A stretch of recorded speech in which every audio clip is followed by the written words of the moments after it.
Welcome in, everybody. This is Green Dot Daily, Action Network's daily sports betting show. I am your host, Brendan Glasheen. We are here every weekday at noon Eastern, streaming live in the Action Network app. We can also be found at Action Network on our YouTube page. Be sure to check us out there if you don't already have the app, but I strongly encourage you to get on the app. Green Dot Daily is presented by BetMGM. Use the bonus code ACTION when signing up to get up to $1,000 first bet insurance. Terms and conditions apply. Coming up later in the program, we will have Matt Moore joining us to break down things in the NBA. Anthony DeBundo is on some spots in college basketball, and we also get our market report, a look at the NHL slate for tonight. But first, we're focused on Championship Sunday. We're going to begin our conversation with Chiefs and Bengals. Look at the line movement, folks.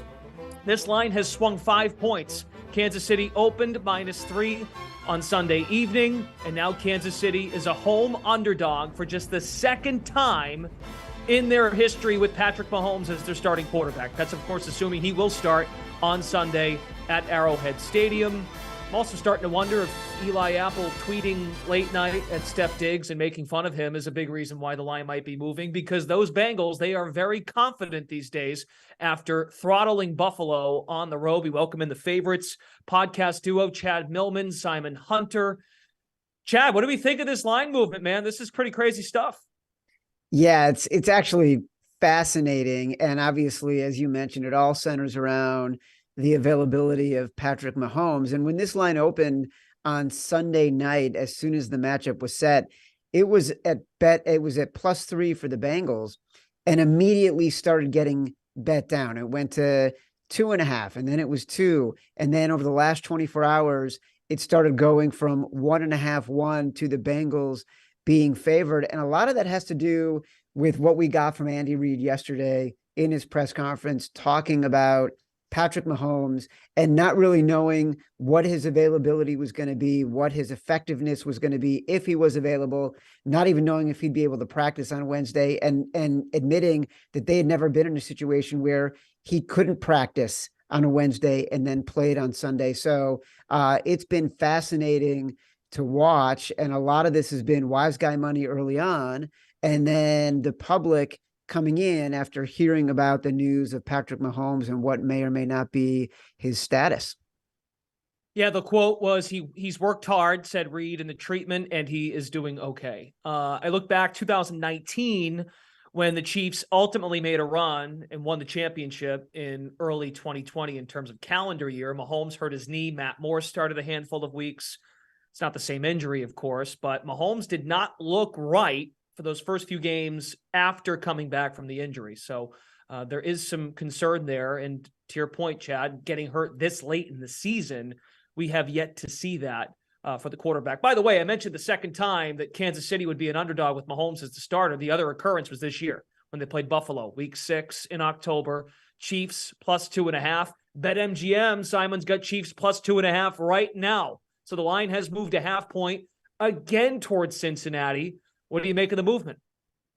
Yeah, just a bad number. I think the books should have realized from the get-go it was going to be a bad number in the sense that since he just blew out the Bills coming into the season were the darling of almost every future bettor. They were the most bet team coming into the season on the futures market. Since he blowing them out, I thought, okay, this line will probably open 1.5. And then the Mahomes injury happens. I don't get why they didn't move it to a pick. Just let the public dictate, and they could have just moved it either way. Now they have most pros got the 3, got the 2, got the 2.5, teased up Cincy. Now they're just going to tease the Chiefs the other way. But the biggest mistake to me was they didn't realize the future market where, I mean, the third most bet team coming into the season was the Chiefs at 10-1, 11-1. So a lot of big money to come in on the Chiefs. It's an easier position to hedge now. If you had the Cincy as a dog, you just threw, I don't know, so you had $1,000 on the Chiefs to win it all. You could have won $50K. Or 10K, I should say. You would just put 2K on the Chiefs money line. I mean, Cincy's money line. You're just going to take a position and hedge it there. So it's not shocking that all the money is coming now on Cincy as the line's opened. But, I mean, me and Chad will talk about when our show comes on. We're probably going to be happy to take the Chiefs as a dog, and the books are going to be happy to need Mahomes at home as an underdog. So the value was for sure on Cincy. I mean, it's totally shifted now. 2.5, we talk about that's such a key number. So to me, yeah, I wanted to play Cincy this week. I mean, we love what they've put together, and That's a huge advantage, taking away Mahomes' mobility.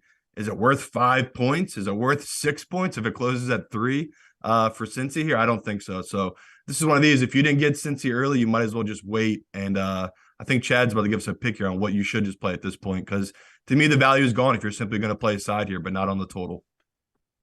Okay, without further ado, Chad, why don't you give us your pick? Yeah, I'll be honest. I kind of hate this, but of all the sort of sides and totals available right now, because of what Simon just said about the line movement on KC and Cincy, and I feel like the Eagles and the Niners are pretty well aligned right now. I still think there's a little bit of value, and I mean like the very bottom of the barrel value on the under 47 in the Chiefs and the Bengals game. To be honest, it actually opened at 52.5. I think it was there for about 15 seconds. My guess is that Simon Hunter bet the under 52.5. It immediately went down to 51.5. I bet it at under 51.5. 47 is still a key number. And it's the very lowest of the numbers that I would bet this under, largely as a hedge against Mahomes and whether or not he's either going to be playing or if he's going to be very effective. But since he is actually beaten KC, as we know, 3 straight times, they've performed well in Arrowhead. Cincy's defense, top 5 in red zone percentage for touchdowns, top 6 in points allowed per play. And historically, you've got Andy Reid teams going to the under at home, including this past week. So I'll take the under 47. But again, moves any lower, I wouldn't take it. Simon, you have thoughts on that pick before we go to yours? Yeah, I graded at 47. I would still take it. I see most books now already at 46.5. I don't hate that number, but like Chad has talked about, 47 is such a key number in this matchup. We've seen time and time again, games land 27-20. It's just, that's a number that happens more often than not. So the fact that it's moved below it, yeah, it's not ideal, but I still think it has room to drop. We've seen historically, as well, if Joey Burrow has played in these playoffs, if you go back through it, it's honestly their defense. He's in his career, he's not scored over 28 plus points in a playoff matchup. It's really been their defense that's really improved over these last 2 years. And it's why these playoff games, it seems to be the recipe here. Like, their offense obviously keeps them in these games, but the defense just isn't talked about. And they've performed incredibly, this Bengals team, over the season. So, or last 2 seasons, I should say. So to me, this underplay felt the same way last week. Me and Chad took the under in that Bills-Cincy game of, you don't feel great doing it, but you're trusting that a QB will have a letdown and then one of the defense will get an advantage. Man, was that a no-brainer? No sweat at all in that Cincy Bills game. I don't think we'll have the same thing here, but if there's just a little tinkling to that offense of that Mahomes injury being more than it's being let out to believed, you've seen the pros have reacted to it. They brought this number way down. The books, they've moved it through 3 key numbers at this point. So to me, that's kind of all you need to know about this Mahomes injury. The pros are taking a stand. They believe Mahomes is injured way more than the Chiefs are letting on. They've just pounded since, and they've just pounded this under. Just to shout out our guy, Evan Abrams, some trends on the under. It's hit 59% of the time at Arrowhead when Andy Reid has been in Kansas City since he took over the head coaching job. It's 7-2 this season when the total is 50 or below at Arrowhead. Talking about the total points, not the weather. 37-22. That's a 63% clip. Kansas City is 10-0 straight up in those games, and 7-3. The under is 7-3, pardon me, when the number closes under 50 points. So that's what you got to know. Simon, we have not discussed your Eagles yet, who are playing the Niners. We've been very heavy on Bengals and Chiefs. Is your play that you want to get out now on that game, or are you still going back to Kansas City and Cincinnati? Another bad line by the books. They opened up the Eagles at a pick, -1. It went right up to 2, 2.5. We've seen some books touch 3. The pros came back down to 2.5. Like Chad just said, there might not be much value there at this point. We'll talk about this as the week goes along. Mm-hmm. Yeah, I would still take the 2.5, but you don't have to rush to take it. It's just every book is sitting at 2.5. So to me, the play will be the over here. I like this over for a bunch of different reasons. The main one is the Eagles played incredibly well against that Giants offense. That's not going to be as easy against Shanahan's scheme. Shanahan, that game against Dallas, that was totally a mismatch for that team. They really hadn't played a good defense in a long time. They looked like, a team that, are they as good as the public perceives in the 49ers? Yes, they're a very talented team. If there was even a corpse of a quarterback on the other side in Dallas, that game would have been much closer. So looking at this matchup and the total, I think it's kind of telling that so much money is coming on the under and it's just not budged. It's still staying at 47, which we talk all the time, such a key number, 45.5. If it drops down, that makes sense. And it hasn't. It just stayed at 45.5. I thought it would have gone up to now by 46.5, but it just hasn't moved. So to me, let the money keep coming on the under. You might be able to get even better number. I'm just going to take this now because I think the pros are going to take this over. I just see, not that the Eagles are going to take the foot off the gas, but they did that against the Giants. They aren't doing this against this 49ers team. This will be competitive throughout. And we've seen it time and time again with Purdy. He struggled. I will agree with a lot of critics right now. He has struggled, and he's gotten very lucky on drop picks. But on the flip side, he's running that offense. Like, he knows when he's in a spot, he gets it to Kittle. He gets it to Debo. They hand it off to McCaffrey. That's why, to me, the Giants, they peak. That was peak value of them last week. I don't see it being peak right now with this 49ers team.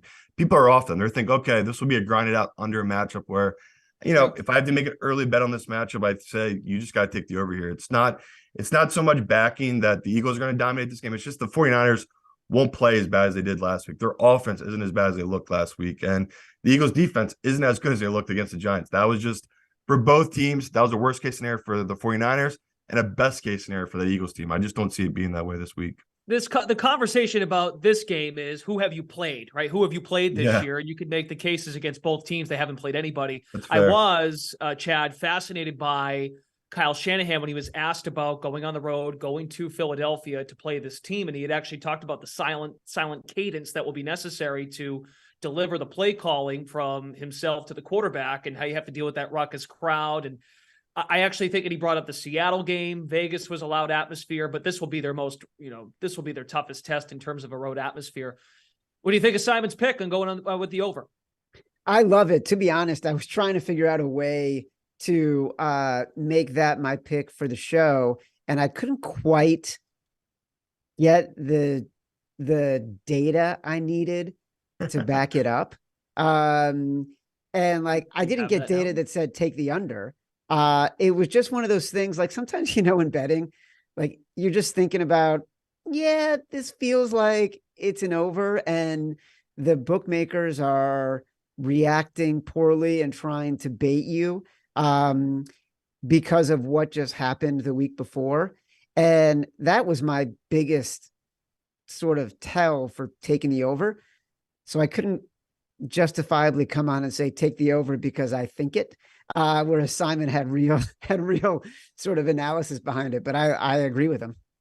Yeah, I feel like it's the way the public felt last week, right? With that 49ers Cowboys game. Like, everyone and their grandma was betting the over because the 49ers had scored at, 40 points against the Seahawks the week before. Well, and it Simon, just doesn't work that way. Simon, the whole weekend, right? The super wild card weekend, over goes 5-1. This past weekend, unders go 4-0. So that this is supposed to be hard, and trying to go week to week is maybe not the best idea. It's true. Sorry, finish your point. I interrupted. I just couldn't help myself. That was like a theme of the weekend, right? Overs hit, super wild card weekend, and then we go 4-0 to unders. It's just classic. They react to 1 week instead of looking at the whole picture, where you've seen in the games where the 49ers rate against high-powered offenses, their offenses responded. I mean, that Vegas one really jumps out. That was arguably Purdy's best game of their defense was letting them down against a backup quarterback for Vegas, and Purdy responded. I think it'll be the same thing here where he's looked lost. You can say last week he did look lost. I just think he'll be able to bounce back in this spot for Purdy. Again, I don't know if they'll cover, but I think he'll be able to put up the points on the Eagles defense where I don't think the Eagles are going to have any problem scoring. They run the exact same scheme Andy Reid likes to run on that West Coast offense. We saw what Kansas City did against this 49ers defense. They're arguably the pinnacle of what you want to do against this 49ers defense is spread it out, sideline to sideline, and move the ball. And we saw the Chiefs scored 44 in that game against the 49ers. So do I think they're going to give up 44 against the Eagles? No, but we don't need that many points. We're looking for a 30-20 kind of game here, and that's what I think we'll get in this matchup. Okay, total down to 45.5 points for the NFC title game, Eagles and Niners. Chad Millman, Simon Hunter, live today on AMP at 1:40. The Favorites duo, they've got the podcast available coming on Wednesday. Fellas, thanks so much for the time. Thank you. On to the NBA, your Tuesday schedule highlights. Cleveland, a road favorite, visiting the Knicks at Madison Square Garden. The total up at 220.5, 7:30 tip tonight. And then We get the Battle of LA. Clippers and Lakers, they go head-to-head tonight. Lakers just made a move. We'll get to that in a second. Totals at 2:30, tip-off at 10 p.m. So a couple of national TV spots. Matt Moore of Action Network. He covers the NBA, one of our great hosts of Buckets, our NBA betting podcast that you can check out wherever you get your podcasts, joining us now. Okay, Matt, Lakers make a move yesterday. They go get Wizards forward. He's a nice young piece in Rui Hachimura. They give up second-round picks way down the road. I'm not sure what I'll be doing in my life in 2028 or 2029. But wow, Rob Pelinka really reaching in deep to that magic trick of bags to go out and make this move. Does that impact your thoughts on the Lakers tonight as they're home dogs against the Clippers? You know, I don't think it matters tonight because Rui's not going to be available to play. I will say that long term, like, I like the move. You know, Rui's physicality, his size. There's some questions about his shooting at 33%, but he shot over 40% last season. And people are like, yeah, but he doesn't take a lot of threes. Well, you know, when you take a lot of threes, when you're playing next to LeBron James and he tells you to stand in the corner and shoot, that's when you take a lot of threes. But I like it what he brings on the defensive end. He brings athleticism and size, which is something they've been struggling with. They've actually been really small. When Davis has been out, they've been running these 3-guard lineups out of necessity, and they've really had trouble with those minutes. So getting another guy that plays bigger, that's going to help them out, I think ultimately this is a really good move for the Lakers. I think this is going to pay off and is going to keep them in the playoff hunt. They're plus 170 right now. I think there's probably a little bit of value on them to make the playoffs, actually. And one game out of the play-in tournament, sitting 11th in the Western Conference. What about tonight's game, Lakers-Clippers? I know you mentioned Rui is not going to play. He's listed as out, to your point. So Lonnie Walker's not going to play. LeBron's questionable. Of course, still no Anthony Davis. How do you look at the game? And on the other side, Luke Kennard, John Wall are some guys that could that are going to be out of here too. Yeah, so I mean, LeBron's going to play. If LeBron doesn't play, then it would be pretty surprising. It'd be a late scratch. He's been doing this every game where he's questionable and then he plays. I have no idea why the Clippers are favored here. I can't tell you why the Clippers are favored here. I don't know. Are we going off preseason? Is this the first game of the season? Because here's what we've got the entire rest of the year. The Clippers offense is garbage. Not bad, not great, not really could be better. Garbage. They're 29th in schedule adjusted offense. This Clippers team is one game ahead of the Lakers in the loss column, despite everything that's gone with the Lakers this year. Despite their 2-10 starts, these two teams are essentially tied. And the Clippers, at whatever they're calling this arena now, are favored by more than a possession. I make this Lakers -5. You want to say that's ridiculous, Matt? Okay, fine, fair enough. Well, let's take off a whole 2 points for just ridiculousness. Okay, but Kawhi's back and PG's back. Sure, let's give them 3.5 points for that. Now we're to pick them. That's where we're at with this game, is still pick them versus the number that I've got. I cannot get here. The Lakers are 8-4-1 as a home dog this season. Crowd's going to be partisan. The Clippers have a worse net rating. They've been bad this year. This number is bad. It's a bad number. They should feel bad. I will take the Lakers. Sure, the Clippers could absolutely destroy them. Do not care. This is a bad number. I am taking the Lakers +5. It's a crypto.com arena. Still? It's that's good. It's down to 4.5 right now at BetMGM. So be sure to take a look before the game gets there. Of course, we're a long ways away from that. So let's go to the earlier game. You're going to go to a total in Knicks Cavs. Yeah, I'll take the over 220.5. Like this number when it opened lower, and I go ahead and grab the over. It's gone up a little bit. Knicks defense last 2 weeks is 27th. They have been a very uneven team where they lose 3, they win 4, they lose 5, they win 4, all over the place, and their numbers have kind of fluctuated with that, where they actually a week ago had a top 10 offense and defense, and now their defense has slid out because in the last 2 weeks they've been 27th in defensive rating. This Cavs team, it brings a lot of firepower to the table, and the Knicks haven't been able to get stops lately. At home, with totals that are less than 225, the over is 9-6 in Knicks home games. So basically what this says is if we adjust for lower totals, they go over more often in Knicks home games. A lot of sharp plays on the Cavs on the spread in this one. Wouldn't mind playing that one. My number puts this about right.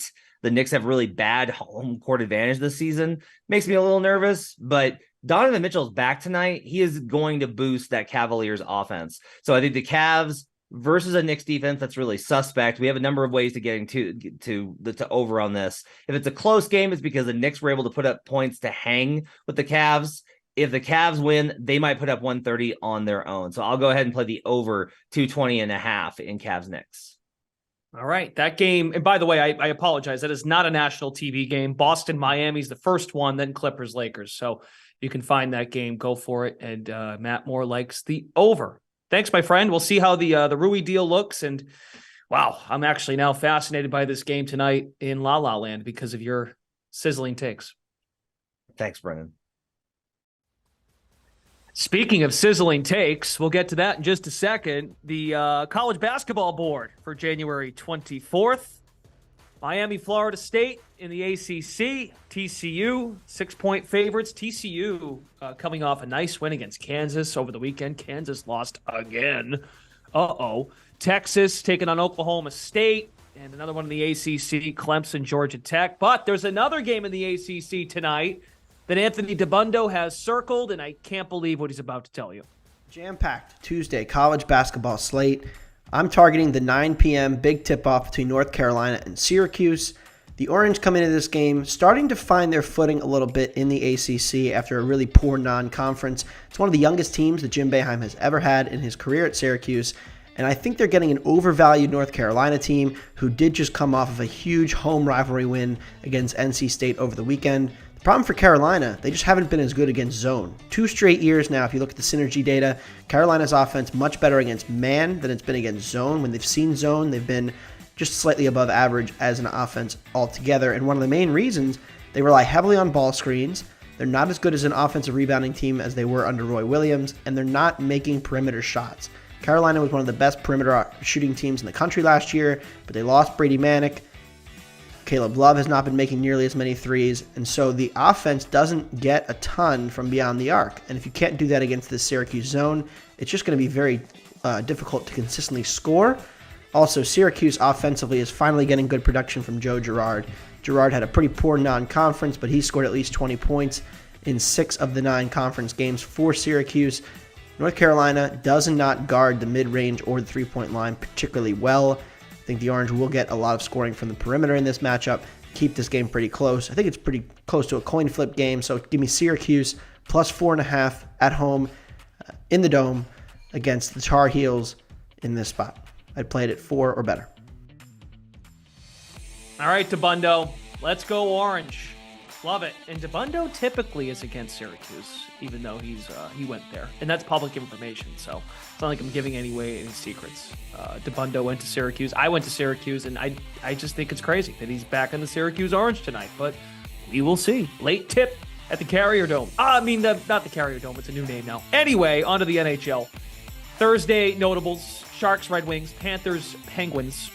Folks love the Sharks after a loss in Boston over the weekend. Bruins blanked them on Sunday 4-0. And the Pens, they're getting more of the bets, but money coming in on Florida at plus 120. Let's go to the line change pod. They've got thoughts on tonight's games. On that, we'll move over to Top Shelf Bets, our favorite bets for Tuesday, January 24th. I'll go first. I like the Florida Panthers. They're plus 125 on the road in Pittsburgh. The Penguins are minus 145. The over-under here, 6.5. I'm expecting this to be a much tighter game than these odds imply. I think that these two teams are right now on pretty equal footing. I know Pittsburgh will have the last change, but Sidney Crosby against Sasha Barkov is not, that's a matchup that you won't be afraid of. Sidney Crosby is obviously awesome, but he's not going to own the puck if Florida can get that matchup. So I like the Panthers here. I think the number is good enough to keep going against this Pittsburgh team that I think is skating on thin ice. Now we'll flip it over to you for the game of the night, Sharks and Red Wings. Yeah, not a lot of excitement with the Sharks and Red Wings, but I was surprised at how long this number is. I think we're going to see sharp money come in on the Sharks, and the numbers are going to be worse. These two teams are like nearly identical if you lop off the first month of the season, which I get that that's a thing, blah, blah, blah. But the Sharks are controlling more of the play. They're winning at a nearly identical rate to the Red Wings, once you get rid of the hot start that Detroit had.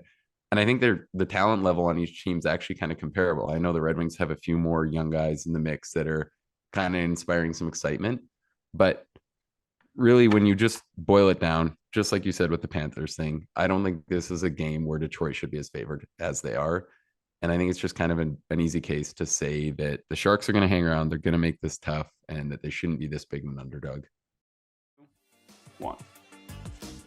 Okay, good stuff from the Line Change podcast every Tuesday and Thursday. Leboff and Nick Martin getting you set for everything on the ice. Check it out wherever you get your podcast, the Line Change pod, breaking down things in the NHL.